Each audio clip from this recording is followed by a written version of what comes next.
Hello ਬੱਚੋ, ਸਤਿ ਸ਼੍ਰੀ ਅਕਾਲ। ਅੱਜ ਆਪਾਂ ਗੱਲ ਕਰਾਂਗੇ ਭਾਈ ਵੀਰ ਸਿੰਘ ਦੀ ਕਵਿਤਾ ਬਾਰੇ।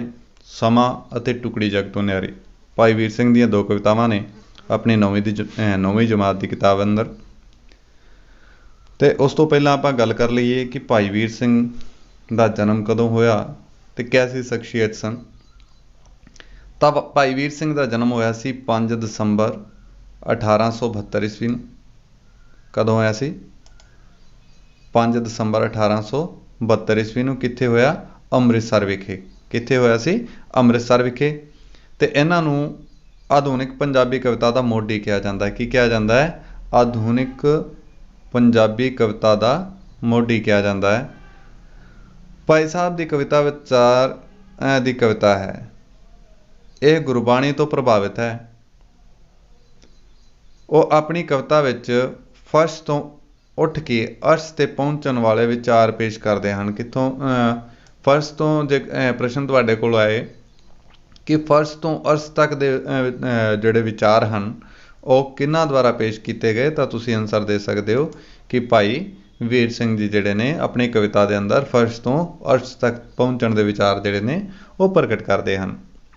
ਤਾਂ ਇਹਨਾਂ ਦੀਆਂ ਪ੍ਰਸਿੱਧ ਰਚਨਾਵਾਂ ਵੀ ਹਨ, ਜਿਵੇਂ ਨੰਦ ਭਰਜਾਈ, ਰਾਣਾ ਸੂਰਤ ਸਿੰਘ, ਮਟ ਖੁਲਾਰੇ, ਬਿਜਲੀਆਂ ਦੇ ਹਾਰ, ਲਹਿਰਾਂ ਦੇ ਹਾਰ, ਪ੍ਰੀਤ ਵੀਣਾ, ਕੰਬ ਦੀ ਕਲਾਈ, ਮੇਰੇ ਸਾਈਆਂ ਜੀਓ ਅਤੇ ਕਈ ਹੋਰ ਕਾਵਿ ਪੁਸਤਕਾਂ ਵੀ ਇਹਨਾਂ ਨੇ ਰਚਿਤ ਕੀਤੀਆਂ, ਭਾਵ ਕਿ ਰਚਨਾ ਕੀਤੀ ਉਹਨਾਂ ਦੀ। ਤਾਂ ਇਹ ਸਨ ਭਾਈ ਵੀਰ ਸਿੰਘ ਜੀ, ਜਿਨ੍ਹਾਂ ਦਾ ਜਨਮ ਅੰਮ੍ਰਿਤਸਰ ਵਿੱਚ ਹੋਇਆ। ਕਦੋਂ ਹੋਇਆ? 5 ਦਸੰਬਰ 1872 ਈਸਵੀ ਦੇ ਅੰਦਰ। ਇਹਨਾਂ ਨੂੰ ਕੀ ਕਿਹਾ ਜਾਂਦਾ ਹੈ? ਆਧੁਨਿਕ ਪੰਜਾਬੀ ਕਵਿਤਾ ਦੇ ਮੋਢੀ ਕਿਹਾ ਜਾਂਦਾ ਹੈ। ਅਤੇ ਇਹਨਾਂ ਦੇ ਆਹ ਜਿਹੜੀਆਂ ਨੇ ਇਹ ਕੀ ਹਨ? ਪ੍ਰਮੁੱਖ ਰਚਨਾਵਾਂ ਹਨ। ਇਹਨਾਂ ਨੂੰ ਵੀ ਤੁਸੀਂ ਯਾਦ ਰੱਖਣਾ ਹੈ, ਕਿਉਂਕਿ ਕਈ ਵਾਰ ਕੁਐਸਚਨ ਆ ਜਾਂਦਾ ਹੈ ਕਿ ਇਹਨਾਂ ਦੀ ਕਿਸੇ ਪ੍ਰਸਿੱਧ ਰਚਨਾ ਦਾ ਨਾਮ ਲਿਖੋ, ਤਾਂ ਤੁਸੀਂ ਉਹਨਾਂ ਦੀ ਕਿਸੇ ਵੀ ਰਚਨਾ ਦਾ ਨਾਮ ਦੇ ਸਕਦੇ ਹੋ। ਤਾਂ ਅੱਗੇ ਗੱਲ ਕਰਦੇ ਹਾਂ ਕਿ ਸਮਾਂ ਕਵਿਤਾ ਭਾਈ ਵੀਰ ਸਿੰਘ ਦੀ ਰਚਨਾ ਹੈ। ਪਹਿਲਾਂ ਅਸੀਂ ਇਸ ਦਾ ਪ੍ਰਸੰਗ ਬਣਾਵਾਂਗੇ। ਇਹ ਕਾਵਿ ਟੋਟਾ ਸਾਡੀ ਪੰਜਾਬੀ ਦੀ ਪੁਸਤਕ ਸਾਹਿਤ ਕਿਰਣਾ ਭਾਗ 1 ਵਿੱਚ ਦਰਜ ਕਵਿਤਾ ਸਮਾਂ ਵਿੱਚੋਂ ਲਿਆ ਗਿਆ ਹੈ, ਜੋ ਭਾਈ ਵੀਰ ਸਿੰਘ ਦੀ ਰਚਨਾ ਹੈ। ਇਸ ਰਚਨਾ ਦੇ ਅੰਦਰ ਭਾਈ ਵੀਰ ਸਿੰਘ ਨੇ ਸਮੇਂ ਦੀ ਮਹੱਤਤਾ ਦਾ ਵਰਣਨ ਕੀਤਾ ਹੈ ਕਿ ਸਮਾਂ ਕਿਵੇਂ ਦਾ ਹੈ ਅਤੇ ਉਸ ਨੂੰ ਅਸੀਂ ਕਿਵੇਂ ਸਫਲ ਬਣਾ ਸਕਦੇ ਹਾਂ। ਇਸ ਬਾਰੇ ਭਾਈ ਵੀਰ ਸਿੰਘ ਜੀ ਕਹਿੰਦੇ ਹਨ। ਕੀ ਕਹਿੰਦੇ ਹਨ? ਸਮਾਂ ਯਾਨੀ ਕਿ ਟਾਈਮ।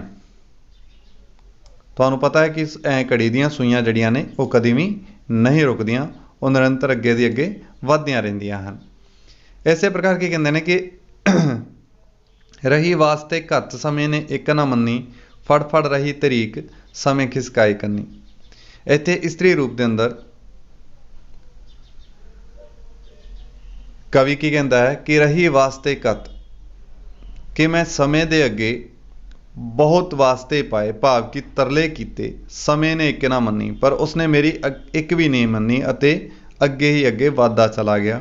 ਫੜ ਰਹੀ ਤਰੀਕਣਾ ਯਾਨੀ ਕਿ ਖਿੱਚਣਾ, ਫੜ ਰਹੀ ਤਰੀਕ ਸਮੇਂ ਖਿਸਕਾਈ ਕੰਨੀ,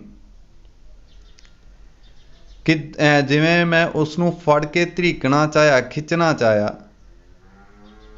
ਪਰ ਸਮਾਂ ਆਪਣੀ ਕੰਨੀ ਖਿਸਕਾ ਕੇ ਅੱਗੇ ਚਲਾ ਗਿਆ। ਭਾਵ ਕਿ ਕੰਨੀ ਦਾ ਅਰਥ ਕੀ ਹੁੰਦਾ ਹੈ? ਪੱਲਾ। ਕਿਵੇਂ ਨਾ ਸਕੀ ਰੋਕ, ਅਟਕ ਚੋ ਪਾਈ ਭੰਨੀ। ਤੇ ਮੈਂ ਕਿਸੇ ਵੀ ਪ੍ਰਕਾਰ ਉਸ ਨੂੰ ਰੋਕਣਾ ਚਾਹਿਆ, ਉਹਦੇ ਰਾਹ ਦੇ ਅੰਦਰ ਬਹੁਤ ਸਾਰੀਆਂ ਰੁਕਾਵਟਾਂ ਪਾਉਣੀਆਂ ਚਾਹੀਆਂ, ਜਿਵੇਂ ਉਹਨੂੰ ਵਾਸਤੇ ਪਾਏ ਗਏ ਜਾਂ ਉਹਨੂੰ ਫੜ ਕੇ ਧਰੀਕਣਾ ਚਾਹਿਆ। ਕਿਵੇਂ ਨਾ ਸਕੀ ਰੋਕ, ਮੈਂ ਕਿਸੇ ਵੀ ਪ੍ਰਕਾਰ ਉਸ ਨੂੰ ਰੋਕਣ ਵਿੱਚ ਕਾਮਯਾਬ ਨਹੀਂ ਹੋਈ। ਅਟਕ ਜੋ ਪਾਈ ਭੰਨੀ। ਅਤੇ ਕੀ ਕਹਿੰਦੇ ਕਿ ਜਿਹੜੇ ਵੀ ਮੈਂ ਉਹਦੇ ਰਸਤੇ ਦੇ ਅੰਦਰ ਰੁਕਾਵਟ ਪਾਉਣੀ ਚਾਹੀ, ਉਸ ਨੂੰ ਤੋੜ ਕੇ ਅੱਗੇ ਨਿਕਲ ਗਿਆ। ਕੌਣ ਨਿਕਲ ਗਿਆ? ਸਮਾਂ ਅੱਗੇ ਚਲਾ ਗਿਆ। ਤਿਰਖੇ ਆਪਣੇ ਵੇਦ ਗਿਆ ਟੱਪ ਬੰਨੇ ਬੰਨੀ। ਅਤੇ ਕੀ ਕਹਿੰਦੇ ਕਿ ਉਹਦਾ ਵੇਗ ਜਿਹੜੀ, ਉਹਦੀ ਰਫਤਾਰ ਜਿਹੜੀ ਹੈ ਉਹ ਇੰਨੀ ਤੇਜ਼ ਸੀ, ਤੇਜ਼ ਰਫਤਾਰ ਦੇ ਨਾਲ ਗਿਆ ਟੱਪ ਬੰਨੇ ਬੰਨੀ, ਅਤੇ ਉਹ ਜਿੰਨੀਆਂ ਵੀ ਰੁਕਾਵਟਾਂ ਸਨ ਸਾਰਿਆਂ ਨੂੰ ਟੱਪਦਾ ਅੱਗੇ ਚਲਾ ਗਿਆ। ਹੁਣ ਇੱਥੇ ਮਨੁੱਖ ਨੂੰ ਸਮਝਾਉਂਦੇ ਹੋਏ ਭਾਈ ਵੀਰ ਸਿੰਘ ਕਹਿੰਦੇ ਹਨ, ਹੋ ਅਜੇ ਸੰਭਾਲ ਇਸ ਸਮੇਂ ਨੂੰ ਕਰ ਸਫਲ ਉਡਣ ਦਾ ਜਾਵਦਾ। ਕਵੀ ਕਹਿੰਦਾ ਹੈ ਕਿ ਹੇ ਮਨੁੱਖ, ਹਜੇ ਵੀ ਤੂੰ ਆਪਣੇ ਇਸ ਸਮੇਂ ਨੂੰ ਸੰਭਾਲਣਾ ਕਰ ਅਤੇ ਸੰਭਾਲ ਕੇ ਇਸ ਨੂੰ ਸਫਲ ਕਰ ਲੈ, ਇਸ ਨੂੰ ਚੰਗੇ ਕੰਮਾਂ ਵਿੱਚ ਲਗਾ ਲੈ, ਕਿਉਂਕਿ ਇਹ ਉੱਡਦਾ ਹੀ ਜਾ ਰਿਹਾ, ਭਾਵ ਕਿ ਅੱਗੇ ਦੀ ਅੱਗੇ ਨਿਕਲਦਾ ਜਾ ਰਿਹਾ ਹੈ। ਇਹ ਠਹਿਰਣ ਜਾਚ ਨਾ ਜਾਣਦਾ, ਲੰਘ ਗਿਆ ਨਾ ਮੁੜ ਕੇ ਆਮਦਾ। ਤੇ ਜੇ ਇਹ ਇੱਕ ਵਾਰ ਨਿਕਲ ਗਿਆ ਅਤੇ ਦੁਬਾਰਾ ਇਹ ਕਦੀ ਵੀ ਵਾਪਿਸ ਨਹੀਂ ਆਉਂਦਾ। ਤੇ ਇਸ ਪ੍ਰਕਾਰ ਭਾਈ ਵੀਰ ਸਿੰਘ ਇਸ ਕਵਿਤਾ ਦੇ ਅੰਦਰ ਸਮੇਂ ਦੀ ਮਹੱਤਤਾ ਨੂੰ ਦਰਸਾਉਂਦੇ ਹਨ ਤੇ ਦੱਸਦੇ ਹਨ ਕਿ ਸਮਾਂ ਜਿਹੜਾ ਹੈ ਉਹ ਕਿੰਨਾ ਮੁੱਲਵਾਨ ਹੈ ਤੇ ਉਸ ਨੂੰ ਕਿਸੇ ਵੀ ਪ੍ਰਕਾਰ ਰੋਕਿਆ ਨਹੀਂ ਜਾ ਸਕਦਾ। ਇਸੇ ਲਈ ਵਰਤਮਾਨ ਮਨੁੱਖ ਨੂੰ ਇਸ ਸਮੇਂ ਨੂੰ ਚੰਗੇ ਤਰੀਕੇ ਦੇ ਨਾਲ ਇਸ ਦੀ ਵਰਤੋਂ ਕਰ ਲੈਣੀ ਚਾਹੀਦੀ ਹੈ, ਕਿਉਂਕਿ ਜੇ ਇੱਕ ਵਾਰ ਇਹ ਬੀਤ ਗਿਆ ਤਾਂ ਦੁਬਾਰਾ ਕਦੇ ਵੀ ਵਾਪਿਸ ਨਹੀਂ ਆਵੇਗਾ। ਤਾਂ ਤੁਸੀਂ ਇਹ ਕਵਿਤਾ ਕਰਨੀ ਹੈ। ਤਾਂ ਇਹਦੇ ਪ੍ਰਸ਼ਨ ਉੱਤਰ ਕਰ ਲੈਂਦੇ ਹਾਂ। ਭਾਈ ਵੀਰ ਸਿੰਘ ਨੇ ਸਮੇਂ ਬਾਰੇ ਕੀ ਕਿਹਾ ਹੈ? ਭਾਈ ਵੀਰ ਸਿੰਘ ਕੀ ਕਹਿੰਦਾ ਹੈ ਕਿ ਸਮਾਂ ਕਦੇ ਵੀ ਰੁਕਦਾ ਨਹੀਂ ਅਤੇ ਅੱਗੇ ਦੇ ਅੱਗੇ ਚਲਾ ਜਾਂਦਾ ਹੈ। ਕਵੀ ਕਿਸ ਨੂੰ ਵਾਰ-ਵਾਰ ਰੋਕਣ ਦੀ ਕੋਸ਼ਿਸ਼ ਕਰ ਰਿਹਾ ਹੈ? ਕਿਸ ਨੂੰ ਰੋਕਣ ਦੀ ਕੋਸ਼ਿਸ਼ ਕਰਦਾ ਹੈ? ਸਮੇਂ ਨੂੰ ਰੋਕਣ ਦੀ ਕੋਸ਼ਿਸ਼ ਕਰਦਾ ਹੈ, ਲੇਕਿਨ ਸਮਾਂ ਜਿਹੜਾ ਹੈ ਉਹ ਨਹੀਂ ਰੁਕਦਾ। ਸਾਨੂੰ ਆਪਣੇ ਜੀਵਨ ਵਿੱਚ ਸਫਲ ਹੋਣ ਲਈ ਕੀ ਕਰਨਾ ਚਾਹੀਦਾ ਹੈ? ਸਮੇਂ ਦਾ ਸਦਉਪਯੋਗ ਕਰਨਾ ਚਾਹੀਦਾ ਹੈ। ਕੀ ਕਰਨਾ ਚਾਹੀਦਾ ਹੈ? ਸਮੇਂ ਦੀ ਸਹੀ ਤਰੀਕੇ ਨਾਲ ਵਰਤੋਂ ਕਰਨੀ ਚਾਹੀਦੀ ਹੈ। ਕੀ ਹੋਣ ਲਈ? ਆਪਣੇ ਜੀਵਨ ਵਿੱਚ ਸਫਲ ਹੋਣ ਵਾਸਤੇ। ਕਵੀ ਸਮੇਂ ਨੂੰ ਰੋਕਣ ਲਈ ਕੀ ਕਰਦਾ ਹੈ?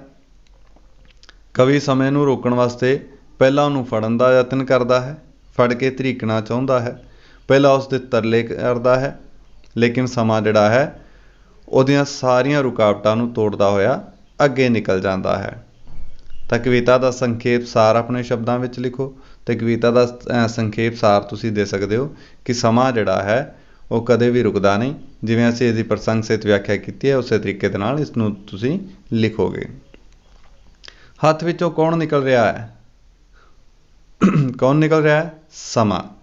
ਹੋ ਅਜੇ ਸੰਭਾਲ ਇਸ ਸਮੇਂ ਨੂੰ ਕਰ ਸਫਲ ਉਡਣ ਦਾ ਜਾਵਦਾ। ਤੇ ਕੌਣ ਉੱਡਦਾ ਜਾ ਰਿਹਾ? ਸਮਾਂ ਜਾ ਰਿਹਾ ਹੈ। ਸਮੇਂ ਨੂੰ ਕਿਸ ਦਾ ਵੱਲ ਨਹੀਂ ਆਉਂਦਾ? ਸਮੇਂ ਨੂੰ ਕਿਸ ਦਾ ਵੱਲ ਨਹੀਂ ਆਉਂਦਾ? ਇਹ ਠਹਿਰਣ ਜਾਚ ਨਾ ਜਾਣਦਾ, ਯਾਨੀ ਕਿ ਸਮੇਂ ਨੂੰ ਰੁਕਣ ਦਾ ਵੱਲ ਨਹੀਂ ਆਉਂਦਾ, ਭਾਵ ਕਿ ਉਹ ਕਦੇ ਵੀ ਰੁਕਦਾ ਨਹੀਂ ਹੈ। ਉਪਰੋਕਤ ਸਤਰਾਂ ਵਿੱਚ ਕਵੀ ਦੇ ਮਨ ਵਿੱਚ ਕਿਸ ਤਰ੍ਹਾਂ ਦਾ ਡਰ ਹੈ? ਉਸ ਨੂੰ ਇਹੀ ਡਰ ਹੈ ਕਿ ਜੇ ਇਸ ਸਮੇਂ ਨੂੰ ਸਫਲ ਨਾ ਕੀਤਾ ਗਿਆ, ਯਾਨੀ ਕਿ ਚੰਗੇ ਕੰਮਾਂ ਵਿੱਚ ਨਾ ਲਾਇਆ ਗਿਆ, ਅਤੇ ਜੇ ਸਮਾਂ ਇੱਕ ਵਾਰ ਲੰਘ ਗਿਆ ਅਤੇ ਉਹ ਦੁਬਾਰਾ ਮੁੜ ਕੇ ਨਹੀਂ ਆਉਂਦਾ, ਇਹੀ ਕਵੀ ਦੇ ਮਨ ਦੇ ਅੰਦਰ ਡਰ ਹੈ। ਤਾਂ ਅੱਗੇ ਹੇਠ ਲਿਖੀਆਂ ਕਾਵਿ ਸਤਰਾਂ ਦੀ ਪ੍ਰਸੰਗ ਸਹਿਤ ਵਿਆਖਿਆ ਕਰੋ। ਪ੍ਰਸੰਗ ਸਹਿਤ ਵਿਆਖਿਆ ਆਪਾਂ ਪਹਿਲਾਂ ਵੀ ਕਰ ਚੁੱਕੇ ਹਾਂ ਕਿ ਰਹੀ ਵਾਸਤੇ ਘੱਤ ਸਮੇਂ ਨੇ ਇੱਕ ਨਾ ਮੰਨੀ, ਫੜ ਰਹੀ ਤਰੀਕ ਸਮੇਂ ਖਿਸਕਾਏ ਕੰਨੀ। ਪਹਿਲਾਂ ਇਸ ਦਾ ਪ੍ਰਸੰਗ ਬਣਾਓਗੇ ਕਿ ਇਹ ਕਾਵਿ ਟੋਟਾ ਸਾਡੀ ਪੰਜਾਬੀ ਦੀ ਪੁਸਤਕ ਸਾਹਿਤ ਕਿਰਣਾ ਭਾਗ 1 ਵਿੱਚ ਦਰਜ ਕਵਿਤਾ ਸਮਾਂ ਵਿੱਚੋਂ ਲਈ ਗਈ ਹੈ, ਜਿਸ ਦੇ ਕਵੀ ਭਾਈ ਵੀਰ ਸਿੰਘ ਜੀ ਹਨ। ਇਸ ਕਵਿਤਾ ਦੇ ਅੰਦਰ ਕਵੀ ਨੇ ਸਮੇਂ ਦੀ ਮਹੱਤਤਾ ਦੀ ਗੱਲ ਕੀਤੀ ਹੈ। ਤਾਂ ਅੱਗੇ ਇਸ ਦੀ ਵਿਆਖਿਆ ਕਰੋਗੇ ਕਿ ਰਹੀ ਵਾਸਤੇ ਘੱਤ ਸਮੇਂ ਨੇ ਇੱਕ ਨਾ ਮੰਨੀ। ਕਿਵੇਂ ਸਮੇਂ ਦੇ ਬਹੁਤ ਸਾਰੇ ਵਾਸਤੇ ਘੱਟਦੇ ਰਹੇ, ਭਾਵ ਕਿ ਤਰਲੇ ਪਾਉਂਦੇ ਰਹੇ, ਲੇਕਿਨ ਸਮਾਂ ਕਿਸੇ ਵੀ ਤਰੀਕੇ ਦੇ ਨਾਲ ਨਹੀਂ ਰੁਕਿਆ। ਫੜ ਰਹੀ ਤਰੀਕ ਸਮੇਂ ਖਿਸਕਾਏ ਕੰਨੀ। ਅਤੇ ਜਦੋਂ ਵੀ ਮੈਂ ਉਹਨੂੰ ਫੜ ਕੇ ਧਰੀਕਣਾ ਚਾਹਿਆ, ਭਾਵ ਕਿ ਰੁਕਣਾ ਚਾਹਿਆ, ਅਤੇ ਸਮਾਂ ਅੱਗੇ ਦੇ ਅੱਗੇ ਫਿਰ ਵੀ ਨਿਕਲਦਾ ਚਲਾ ਗਿਆ, ਆਪਣੀ ਕੰਨੀ ਖਿਸਕਾ ਕੇ ਚਲਾ ਗਿਆ। ਤਾਂ ਇਸ ਪ੍ਰਕਾਰ ਤੁਸੀਂ ਇਹਦੀ ਪ੍ਰਸੰਗ ਸਹਿਤ ਵਿਆਖਿਆ ਕਰਨੀ ਹੈ। ਅਤੇ ਮੈਨੂੰ ਉਮੀਦ ਹੈ ਕਿ ਇਹ ਕਵਿਤਾ ਤੁਹਾਨੂੰ ਸਮਝ ਆਈ ਹੋਏਗੀ। ਅਸੀਂ ਭਾਈ ਵੀਰ ਸਿੰਘ ਦੀ ਅਗਲੀ ਕਵਿਤਾ ਵੀ ਕਰਾਂਗੇ, ਟੁਕੜੀ ਜਗ ਤੋਂ ਨਿਆਰੀ। ਲੇਕਿਨ ਪਹਿਲਾਂ ਤੁਸੀਂ ਇਸ ਕਵਿਤਾ ਦੇ ਪ੍ਰਸ਼ਨ ਉੱਤਰ ਅਤੇ ਪ੍ਰਸੰਗ ਸਹਿਤ ਵਿਆਖਿਆ ਕਰੋਗੇ। ਧੰਨਵਾਦ।